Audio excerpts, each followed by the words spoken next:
Hello, how are you all? Spoken English માટે અથવા તો ઇંગ્લિશ ગ્રામર માટે જે કંઈ પણ સમજો એના માટે આજનો વિડીયો ચર્ચા કરવાની છે વાક્યનું ફોર્મેશન, પેટર્ન ઓફ સેન્ટેન્સ.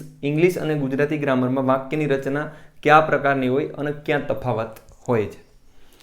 કદાચ એકદમ સિમ્પલ કોન્સેપ્ટ છે, સામાન્ય બાબત છે, તમે જાણતાય હોય, છતાં પણ સિક્વન્સમાં શીખીએ તો કોઈ પણ બાબત છે એને બેઝથી શીખવાનો પ્રયત્ન કરીએ તો બે ભાષા ગુજરાતી અને ઇંગ્લિશ બંને ભાષાનું સ્ટ્રક્ચર સમજવાનો પ્રયત્ન કરીએ તો જેવી રીતે આપણે જાણીએ કે ગુજરાતી ભાષાનું પ્રથમ વાક્ય હું ચોપડી વાંચું છું, તો એક્ઝેક્ટ આપણે ખબર છે કે વાક્યમાં જે કાર્ય કરે છે એને આપણે કર્તા કહીએ. તો અહીંયા છે હું કર્તા થાય છે, સિમ્પલ વસ્તુ છે. જે કામ થાય છે, જે ક્રિયા થાય છે એને આપણે ક્રિયાપદ કહીએ. ક્રિયાદર્શક પદ એટલે કે ક્રિયાપદ, અને ક્રિયા જેના ઉપર થાય છે એને આપણે કર્મ કહીએ. ક્રિયા જેના ઉપર થવાનો મતલબ વાંચવાની ક્રિયા કોના ઉપર થાય છે, કોની સાથે થાય છે. શું વાંચે છે તો કે ચોપડી. તો આપણે સિમ્પલી જાણીએ કે ક્રિયાપદને શું પ્રશ્ન પૂછવાથી જવાબ મળે એને આપણે કર્મ કહીએ. તો અહીંથી કઈ બાબત ફલિત થાય, ખબર પડે કે ગુજરાતી વાક્ય રચના છે.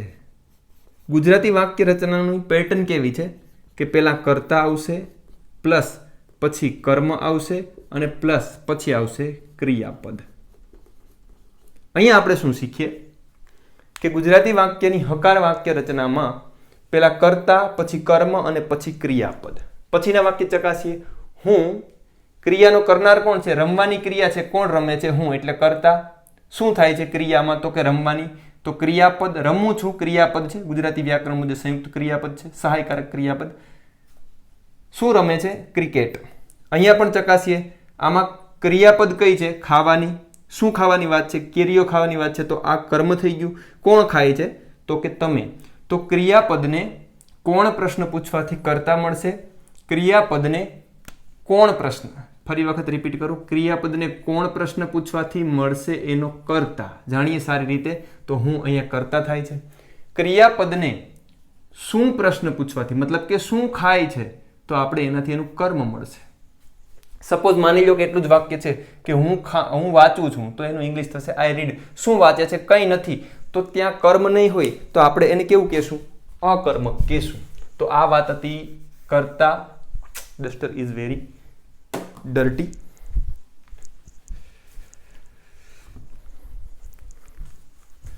સાફ કરવાને બદલે બગાડે છે. તો આ વાત થઈ કર્તા, કર્મ અને ક્રિયાપદની. તો બેઝિકલી તમે કોઈ પણ વાક્ય બનાવીએ, આપણે કોઈ પણ વાક્ય બનાવીએ તો હકાર વાક્ય રચનામાં ગુજરાતીમાં પહેલા કર્તા હશે, પછી કર્મ હશે અને પછી ક્રિયાપદ. દાખલા તરીકે તમે વિડીયો જોઈ રહ્યા છો તો એમાં તમે કર્તા છો, વિડીયો બીજા સ્થાને કર્મ છે અને જોવું એ ક્રિયાપદ છે. તો કર્તા, કર્મ અને ક્રિયાપદ, કર્તા, કર્મ અને ક્રિયાપદ આ ગુજરાતીની વાક્ય રચના થઈ. ઇંગ્લિશના વાક્ય જેટલા ચકાસીએ તો આઈ એટલે કે હું, એનો અર્થ હું થશે. તો અહીંયા હું જો કરતા હોય તો ઇંગ્લિશમાં એને કરતા જ કહેવાય, બટ આપણે ઇંગ્લિશમાં એને કરતા ન કહેતા, આપણે જાણીએ સારી રીતે કે એને સબ્જેક્ટ કહીએ. ઇંગ્લિશમાં આવતા એ સબ્જેક્ટ થઈ જશે. તો ફર્સ્ટ થિંગ કે ઇંગ્લિશનું જે વાક્ય રચના છે, ઇંગ્લિશનું જે સ્ટ્રક્ચર છે એમાં પ્રથમ એમાં પણ સબ્જેક્ટ આવે છે. જ્યારે ઇંગ્લિશ શીખતા હોય તો બધા શબ્દો ઇંગ્લિશમાં યાદ રાખવાના. તો બંને ભાષાની હકાર વાક્ય રચનામાં એક લક્ષણ સમાન છે કે બંનેમાં આખો વીંચીને હકાર વાક્ય રચનામાં પહેલા કર્તા મૂકવાનો છે. ઇંગ્લિશ હોય તો એનું ઇંગ્લિશ કરી અને સીધો શું મૂકી દેવાનું છે? સબ્જેક્ટ મૂકી દેવાનું. દાખલા તરીકે અહીંયા હું છે તો એનું આઈ થઈ જાય ઇંગ્લિશ કરતા કરતા, તમે છે તો એનું યુ થઈ જાય. તો બંને વાક્ય રચનામાં સમાન છે. પહેલા ક્રમે હકાર વાક્ય રચનામાં, હકાર વાક્ય રચનાને ઇંગ્લિશમાં કહીશું એફર્મેટિવ સેન્ટેન્સ, તો એમાં આવશે કર્તા. આઈ. હવે સિંગ. સિંગનું મતલબ ખારી સિંગ નહીં, ગુજરાતી એનું ગાવું થશે.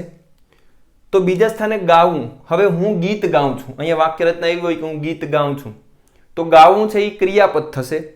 તો અહીંયા બીજા સ્થાને આવી જાય છે ક્રિયાપદ. તો આપણે એને ઇંગ્લિશમાં ક્રિયાપદને વર્બ કહેશું. વર્બ. હા, સેકન્ડ ફર્સ્ટ કર્તા, સેકન્ડ કર્મ અને થર્ડ ક્રિયાપદ.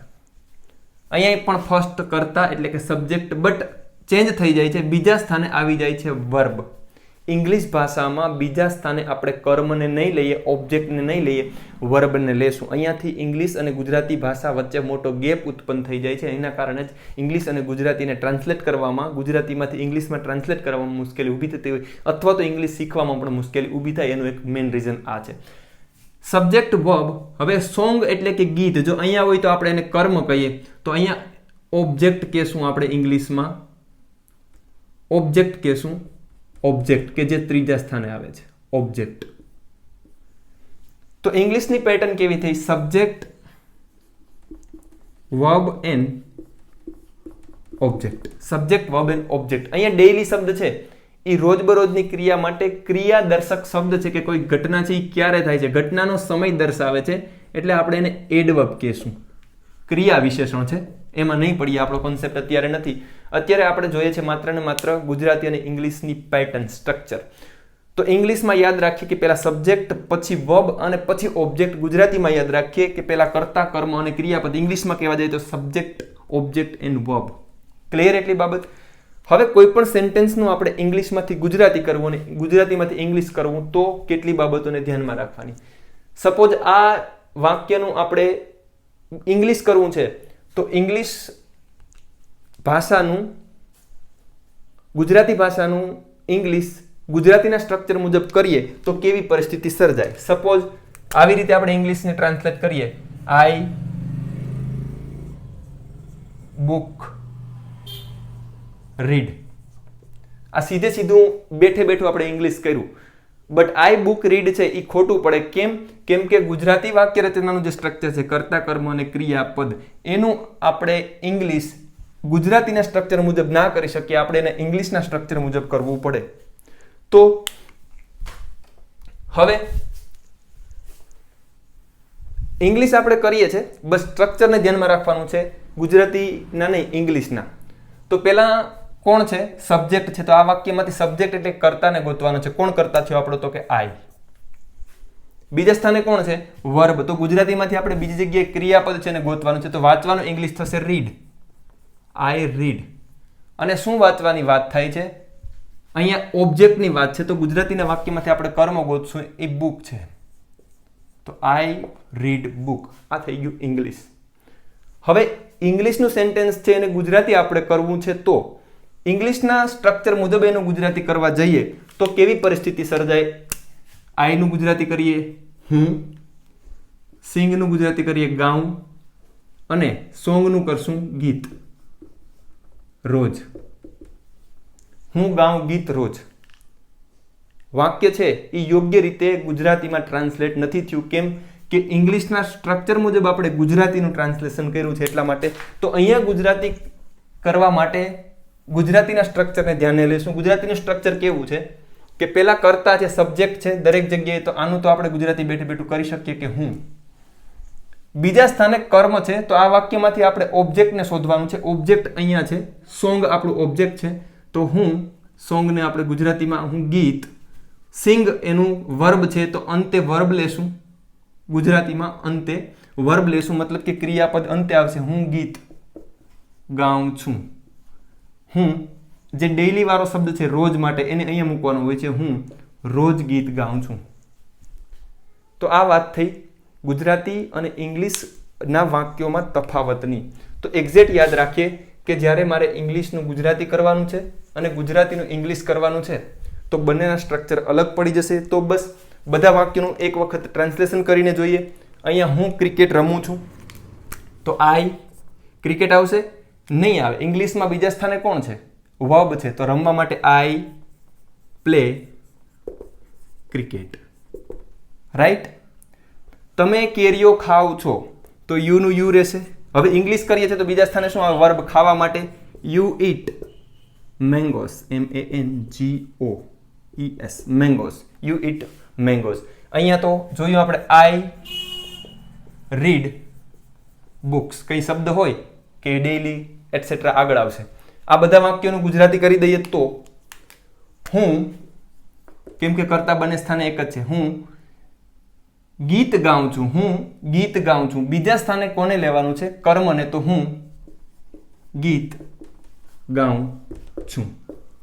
યુ વોચ ટીવી, તમે ટીવીને બીજા સ્થાને લેવાનું છે, કર્મને બીજા સ્થાને લેવાનું છે. ગુજરાતી મુજબ તમે ટીવી જોવ કે જુઓ છો? રોજ જુઓ છો. તમે રોજ ટીવી જુઓ છો. C goes market. સી એટલે કે તેણી માર્કેટ જાય છે. માર્કેટને બીજા સ્થાને લેવાનું છે, કેમ કે ગુજરાતીમાં બીજા સ્થાને કોણ આવશે? કર્મ આવશે. તેણી રોજ માર્કેટ જાય છે. તો યાદ રાખીએ, ઇંગ્લિશમાં જ્યારે વાક્ય રચનાને આપણે બનાવતા હોય ત્યારે વાક્ય બનાવશું આઈ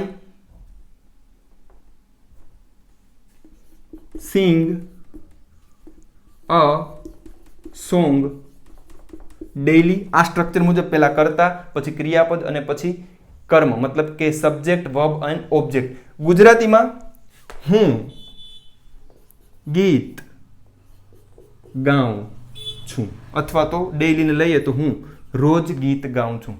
તો એક્ઝેક્ટ યાદ રાખીએ, ગુજરાતી અને ઇંગ્લિશમાં વાક્ય રચનામાં એટલો ફરક છે. તો આને એક્ઝેક્ટ યાદ રાખવાનો પ્રયત્ન કરીએ.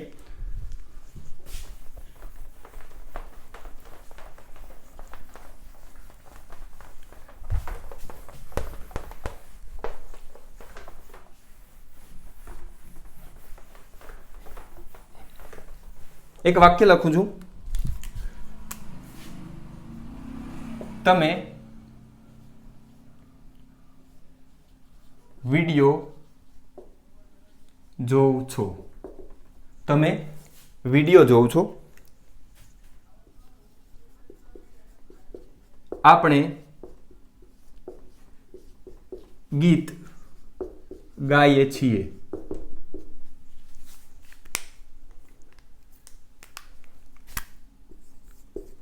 You play golf daily and we eat apples daily. બસ. તો આ 4 વાક્યો છે, એકદમ સરળ. તમારું લેવલ અપ હોય, તમે બધું જાણતા હોય તો કોઈ અર્થ નથી, બટ તમે આવી વસ્તુ શીખતા હોય તો 2 વાક્યોનું ઇંગ્લિશ અને આ 2 વાક્યોનું ગુજરાતી કરવાનો પ્રયત્ન કરજો. ફરી વખત સ્ટ્રક્ચરને યાદ કરજો કે ક્યાં કર્તા કર્મ ક્રિયાપદ છે, ક્યાં સબ્જેક્ટ વર્બ ઓબ્જેક્ટ છે. Thank you so much.